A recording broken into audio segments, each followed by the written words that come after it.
ख़बर वासा शिरकई पिया peoples party chairman Bilawal Bhutto Zardari वफाक सां मामलन बाबत ॻाल्हियुनि लाइ कमेटी जोड़े छॾी आहे। कमेटी में राजा परवेज़ अशरफ, नवीद कमर, शेरी रहमान, वॾो वसीम वादली शाह, बलोचिस्तान जो वॾो वज़ीर सरफराज बुगटी शामिल आहिनि। मखदूम अमीन महमूद, गवर्नर पंजाब सरदार सलीम हैदर, गवर्नर KP फैसल करीम कुंडी कमेटी में शामिल आहिनि। अमा खे आगाह कयूं पिया कराची खां peoples party chairman Bilawal Bhutto Zardari वफ़ाक सां मामलनि बाबति ॻाल्हियुनि लाइ कमेटी जोड़े छॾी।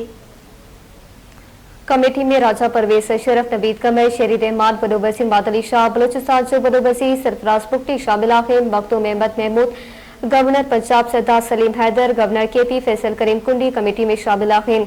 कमेटी वफ़ाक़ी सरकार सां मामला उथारींदी ऐं उन बाबति CC इजलास में रिपोर्ट पेश कई वेंदी। ख़बरवार सां शिरकई पिया peoples party chairman Bilawal Bhutto Zardari वफ़ाक सां मामलनि बाबति ॻाल्हियुनि लाइ कमेटी जोड़े छॾी आहे। कमेटी में राजा परवेज़ अशरफ, नवीद कमर, शेरी रहमान, वॾो वज़ीर सैयद मुराद अली शाह, बलूचिस्तान जो वॾो वज़ीर सरफराज बुगटी शामिल आहिनि। मखदूम अहमद महमूद, गवर्नर पंजाब सरदार सलीम हैदर, गवर्नर KP फैसल करीम कुंडी कमेटी में शामिल आहिनि।